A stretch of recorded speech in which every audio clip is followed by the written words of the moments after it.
오늘 우리에게 주시는 하나님의 말씀은 사도행전 2장 1절부터 4절까지 말씀입니다. 신약성경 188쪽에 있습니다. 이제 제가 하나님의 말씀을 강독하겠습니다. 이것은 하나님의 말씀입니다. 하나님의 말씀에 경청하시기 바랍니다. 오순절 날이 이미 이름에 그들이 다 같이 한 곳에 모였더니 호련히 하늘로부터 급하고 강한 바람 같은 소리가 있어 그들이 앉은 온 집에 가득하며 마치 불의 혀처럼 갈라지는 것들이 그들에게 보여 각 사람 위에 하나씩 임하여 있더니 그들이 다 성령의 충만함을 받고 성령이 말하게 하심을 따라 다른 언어들로 말하기를 시작하니라. 아멘. 성령이 말하게 하셨다라는 제목으로 하나님의 말씀을 함께 나누겠습니다. 오늘은 부활절 절기를 끝내고 성령 강림 주일 절기가 시작되는 첫 주일입니다. 그 뒤로 대림절까지 거의 6개월간이 성령 강림 주일입니다. 오순절 성령 강림 사건을 통해 교회의 역사가 시작되었으니 이를 강조하고 기념하는 것은 지나치지 않다라는 생각이 듭니다. 그러나 교회와 성도들이 올바른 성령론을 가지고 있는가 하는 것은 다른 문제인 것 같습니다. 저는 이 점에 대하여 회의적입니다. 표면적으로는 시도 때도 없이 성령을 거론합니다. 그게 지나쳐 남발하고 있다는 생각까지 듭니다. 교회 생활이 불성실한 성도들이나 교권에 불만을 품고 있는 성도들을 향하여 성령을 받지 못했거나 성령이 충만하지 못한 자라고 비난하기도 합니다. 심지어 성령을 무슨 신통한 능력이나 신비체험 정도로 여겨 성령 받으라라고 외쳐대기도 합니다. 방언 받지 못하면 성령 받은 것이 아니라고까지 하는 설교자들도 있습니다. 한심한 노릇이 아닐 수 없습니다. 오늘 한국 사회에 만연한 대부분의 이단들은 이 성령론의 왜곡에서 시작되었음을 우리는 주지해야 합니다. 이단의 교주들 중에는 자신이 성령님이라고까지 주장하는 자도 있습니다. 성자 하나님께서 예수님을 통해 인간으로 이 땅에 오셨듯이 성령 하나님이 자신의 몸을 통해 이 땅에 현현했다는 참담하고 회개한 주장입니다. 이 자리에서 성령에 대하여 길게 설명할 수는 없습니다. 저 역시 아직 이를 정확히 전하기에 부족함을 느낍니다. 그러나 성경에 기록된 대로 한마디만 하고 넘어가겠습니다. 구약 성경에는 루하의, 신약의 푸뉴마가 바로 성령으로 번역된 단어들입니다. 이를 우리말로 정확히 번역하기는 매우 힘듭니다. 그러나 한 가지 분명한 것은 성령은 생명의 능력, 호흡이라는 사실입니다.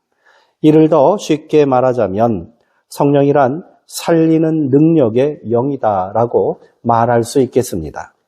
그러므로 성령이 무엇인지에 대하여 대답하라면 결국 생명, 살림이 무엇인지에 대하여 진지하게 물어야 할 겁니다. 오늘은 그 첫 번째 시간입니다. 결론적으로 성령의 살리는 능력으로 소통에 대하여 함께 나누어 보도록 하겠습니다. 성령 강림이라고 하면 의례 마가의 다락방에 임한 오순절 성령 강림 사건을 떠올립니다. 이 사건에서 성령을 받은 120명의 성도들이 방언을 말하는 현상이 일어났습니다. 그 때문에 성령을 받았다 하면 방언을 받은 것으로 생각하기도 합니다. 이러한 오해를 제거하기 위해 오늘 우리가 읽고 있는 개역 성경에는 이전에 방언이라고 번역한 말을 다른 언어들이라고 수정해 놓았습니다. 오순절 마가의 다락방에 모여있던 성도들은 갑자기 급하고 강한 바람 같은 소리를 듣게 됩니다. 그리고 그 순간 강력한 성령 체험의 역사가 일어났습니다. 이들에게 나타난 현상이 바로 다른 언어를 말하는 것이었습니다. 한 가지 언어가 아니란 말입니다. 공동번역 성경은 이를 아예 여러 자기 외국어라고 분명하게 번역하여 놓았습니다. 오순절은 유대인의 3대 절기 중 하나입니다. 유대인 성인 남성이라면 반드시 지켜야 할 의무 규정이지요. 그리하여 오순절을 전후하여 천하 각국에 흩어져 살던 디아스포라 유대인들이 예루살렘에 모여들었습니다.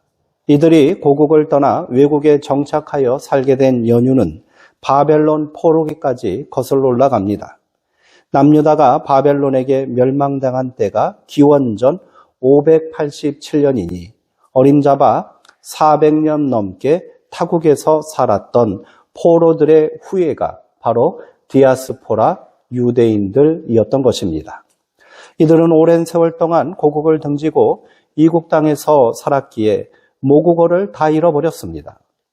그러나 그들은 자신이 유대인이며 하나님의 백성이라는 선민의식을 결코 잃지 않았습니다. 그래서 그 오랜 세월이 지난 후에도 유월절, 오순절, 그리고 초막절이 되면 예루살렘으로 긴 순례의 여행을 떠났던 것입니다. 지금 예루살렘에 이렇게 동서남북에 흩어져 살던 사람들이 다 모여들었던 것이지요. 이때 다락방에 모여있던 성도들은 대부분 갈릴리 출신으로 아람어를 사용하던 사람이었답니다. 외국어를 능통하게 구사하는 사람들은 분명 아니었고요. 심지어 유대인들의 언어인 히브리어에도 익숙치 않은 사람들이었습니다. 그런데 예루살렘에 모인 디아스포라 유대인들에게 이해할 수 있는 언어가 들리기 시작한 것입니다. 듣게 되었을 뿐 아니라 그 말뜻이 잘 이해되었던 것입니다. 이것이 바로 오순절 성령 강림 사건을 통해 나타난 방언의 역사인 것입니다. 성령의 충만함을 받은 성도들이 성령이 시키는 대로 말하니 각 지방에서 올라와서 서로 다른 언어를 사용하는 모든 사람들이 각자의 자기 언어로 듣게 되었다는 것입니다. 그리고 불과 40여일 전에 예루살렘에서 일어났던 사건을 생생한 언어로 듣게 되었습니다. 그 사건이 바로 예수 그리스도의 십자가 죽음과 부활에 관한 복음이었습니다. 이때 성령의 역사는 120명의 성도들에게만 나타난 것이 아닌 겁니다. 각처에서 모여든 사람 중에 성도들의 방언을 들은 모든 사람들에게 동일하게 나타났던 것이지요. 그들이 이 말이 무슨 뜻인지 분명히 깨닫게 되었습니다.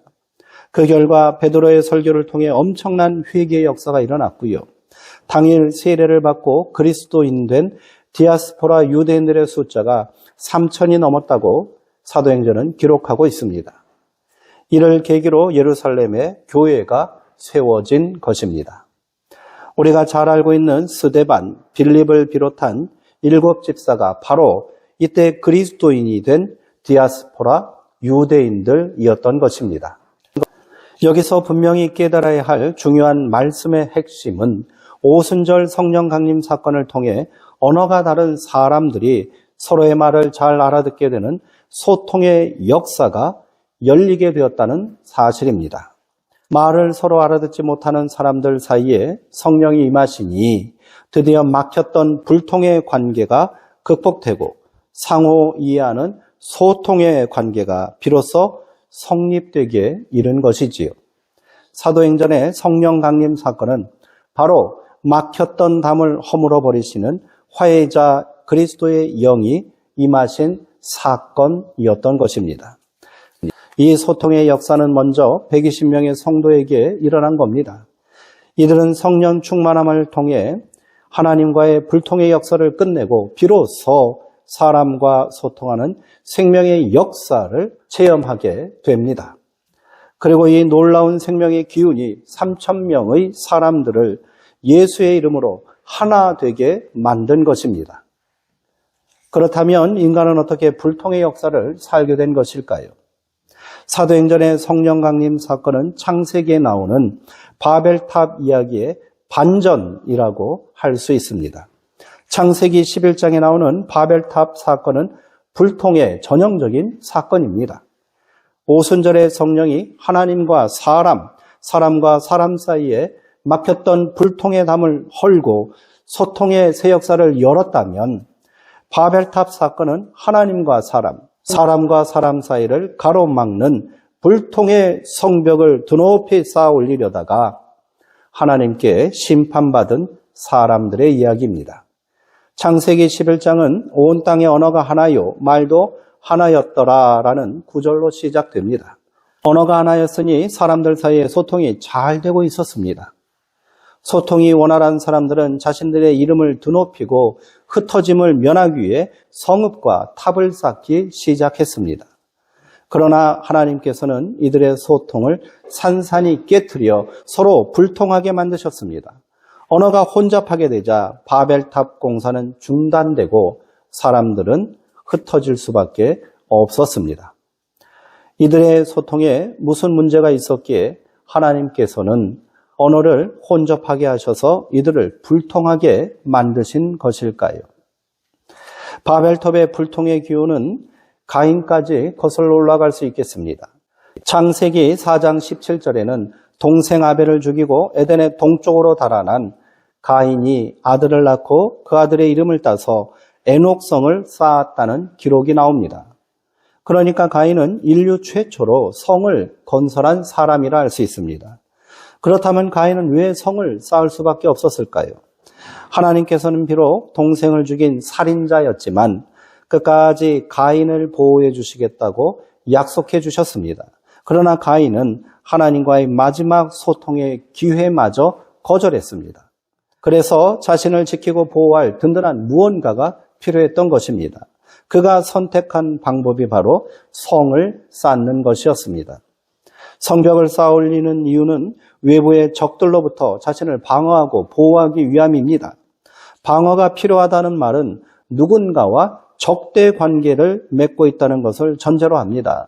소통이 막혀 있다는 사실을 말해주는 겁니다. 가인은 자신을 둘러싼 외부의 모든 세력을 두려워했습니다. 그 결과 스스로 소통을 끊고 불통의 역사를 만들었던 것입니다. 불통의 역사는 사람들 무의식 속에 자신을 방어하려는 강력한 두려움에서 비롯된 겁니다. 그 결과 더 강력한 성을 쌓고 자신을 방어하려는 불통의 삶은 심화되는 겁니다. 사람과 사람 사이의 불통이 심화되면 마침내 자기 자신으로부터도 소외되는 결과를 낳게 됩니다. 성경은 이를 생생하게 증언하고 있습니다. 가인의 후손 중 라멕은 극심한 두려움에 의한 자기 분열증에 시달린 사람이었습니다. 그는 자기에게 상처를 주었다는 이유로 내가 사람을 죽였고 나의 상함으로 말미암아 소년을 죽였다라고 아내들을 모아놓고 자랑했습니다. 이 불통의 기원은 더 거슬러 올라가 에덴 동산에까지 이릅니다. 태초에 인간이 선악과를 먹고 하나님과의 소통이 끊어진 까닭입니다. 사람이 선과 악을 알게 되는 나무의 열매를 먹으면 그 사람은 선과 악을 자기 중심으로 판단하는 치명적인 죄악을 낳기 마련입니다. 하나님께서 그토록 선악과를 먹지 말라, 이를 먹으면 반드시 죽으리라 말씀하신 이유가 바로 여기에 있는 것입니다. 모든 피조물을 보시고 7차례나 보시기에 좋았다라고 기뻐하신 하나님이십니다. 하나님의 눈에는 악한 피조물은 하나도 없습니다. 하나님의 형상대로 지음받은 사람은 하나님과의 온전한 소통을 통해 그리고 하나님의 눈을 통해 피조물과 소통하는 선하고 보시기에 좋은 관계를 이룰 수 있었습니다. 그러나 선악과를 먹고 자기 중심에 이기심이 생겨난 후에 사람은 자기에게 불리한 존재를 악하다고 규정하고요, 자기에게 유익한 존재를 선하다고 규정하는 불통의 존재가 되어버렸습니다. 심지어 하나님조차 자기에게 불리하다 싶으면 하나님을 대적하는 존재로 전락하기에 이르렀습니다. 에녹성에 살기 시작한 가인의 후손들은 하나님의 창조 원리에 따라 살기를 거부한 불통의 후손들입니다. 하나님께서 사람의 먹을거리로 곡식과 열매와 채소를 제공해 주셨건만 에녹성 사람들은 제멋대로 육식을 시작했습니다. 가인의 후손인 라멕의 아들 중 야발은 도성 바깥에 장막을 치고 가축을 치기 시작했습니다. 이를 통해 도성 안에 있는 사람에게 고기를 제공하여 이들은 강력한 힘을 가질 수 있게 된 겁니다. 람에게 다른 아들인 두발가인은 구리와 쇠로 여러 가지 기구를 만들기 시작합니다. 드디어 에녹성의 사람들은 육체적 힘뿐 아니라 강력한 무기까지 소유하게 된 것이지요. 이들은 자신들의 힘을 계속해서 유지하기 위해 더 많은 노동력이 필요함을 깨닫게 됩니다. 그 결과 성벽 밖에서 평화롭게 농사를 짓고 사는 사람들을 공격하여 이들을 노예로 부려 대량의 노동력을 충당하는 만행을 저지르기에 이릅니다. 노동력이 확보되자 이제 더 이상 힘든 일을 할 필요가 없는 지배층이 생겨났고요. 이들은 여흥과 오락을 즐기기 시작했습니다. 이렇게 람에게 또 다른 아들인 유발은 수금과 퉁소를 잡는 풍류가가 되었습니다. 가인이 쌓은 도성의 문명이 7대 손인 람에게 와서 완성된 것입니다. 이 모든 일을 마치고 라멕은 이렇게 노래했답니다. 가인을 해하는 벌이 7배라면 라멕을 해하는 벌은 77배가 될 것이다. 하나님께서 가인을 보호해 주시겠다고 약속하신 말씀을 비웃고 있는 것입니다. 이렇게 성벽을 쌓은 사람들은 스스로 선과 악을 판단하는 주권자 행세를 하며 하나님과의 불통의 역사를 심화시켜 나갔습니다. 그 후손들이 더 강력한 성을 쌓기 위해 자신들만의 소통을 이룬 결과가 바로 바벨탑이었던 것입니다. 인류 문명의 역사는 이처럼 에녹성에서 시작된 바벨탑을 쌓는 후손들의 역사라 할 수 있습니다. 인류사에서 지금까지 전쟁이 없었던 날은 고작 100일이 안 된다는 말이 있습니다. 오늘 우리는 여전히 전쟁의 위협 가운데 살고 있습니다. 우리가 얼마나 긴 불통의 역사를 살고 있는가를 잘 보여주는 대목이 아닙니까? 길고 복잡한 설교를 따라오시느라 많이 힘드셨을 것입니다. 그러나 오순절 성령 강림의 역사가 오늘 우리에게 어떤 의미가 있는지를 새기기 위해서는 이러한 성경적인 전이해가 반드시 필요하다는 생각이 듭니다.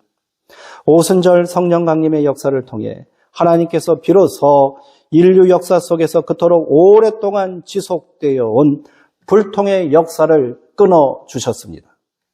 그리고 예수 그리스도 안에서 다시 소통하는 역사를 이루어 주셨습니다.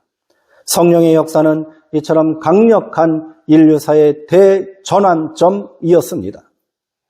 이제 우리는 비로소 하나님과의 불통과 사람들 사이의 불통을 깨트리고 소통의 역사를 살게 되었습니다. 성령의 역사는 이처럼 소통을 통한 생명의 역사요, 화해의 역사인 것입니다. 오순절 성령의 역사로 시작된 교회는 오늘 이 땅에 소통의 역사를 계속 이어나갈 사명을 가지고 있습니다. 그러기에 우리는 성령님을 단순한 영적 체험이 아닌 삼위일체 하나님으로, 성령 하나님으로 고백하는 것입니다. 성령님은 하나님이십니다. 태초에 천지를 창조하신 하나님이시고요. 예수 그리스도의 대속의 대역사를 함께 이루신 하나님이십니다. 오순절 120명의 성도들을 하나님 나라의 일꾼으로 세우신 소통의 하나님이십니다. 그리고 오늘 우리 가운데서도 살아 역사하시며 모든 사람을 살리시는 생명의 하나님이십니다. 우리가 성령에 대하여 분명하게 또 자세히 알 수는 없습니다. 그러나 분명한 것은 성령 강림의 역사가 왜 일어나게 되었고 그리고 그 결과 어떤 역사가 시작되었는지는 분명히 깨달을 수 있습니다. 성령의 역사는 소통의 역사입니다. 그 소통의 역사는 생명을 살리고 구원하는 힘을 오늘 우리 가운데에도 허락하고 계십니다. 이제 성령 하나님과 함께 우리가 이 생명의 역사를 이 땅 가운데 분명하게 세우고 완성해야 될 줄 믿습니다. 여전히 자신만의 성을 쌓고 불통의 역사를 살고 있는 사람들이 이 땅에 있습니다. 생명을 경시하고 함부로 선과 악을 판단하는 가인의 후손들이 우리 가운데 있지 않습니까? 지금 이 땅은 불통으로 인하여 신음하고 있습니다. 이 땅에 힘없고 연약한 형제들이 이 불통 가운데 절망하고요, 고통받고 있습니다. 다시 이 땅에 성령의 역사가 불같이 일어나야 하지 않겠습니까? 성령 하나님께서 오늘 우리를 부르고 계십니다. 우리를 이 불통의 땅에 세워주셨습니다. 우리에게 방언의 능력을 허락하고 계십니다. 그 능력으로 소통의 역사를 이룹시다. 그 능력으로 예수 그리스도를 사람들의 가슴 속에 심고 두려움과 오만함 속에 세운 허망한 바벨탑을 무너뜨리고 하나님과 소통하는, 인간이 서로 소통하는 화해의 역사, 생명의 역사를 함께 만들어 갑시다. 오늘 내가 해야 합니다. 오늘 우리 수정동 교회가 해야 합니다. 오순절 성령 강림 사건은 그렇게 오늘 우리 가운데도 새 힘으로 새로운 역사로 임하고 계신 줄 믿습니다. 기도하겠습니다.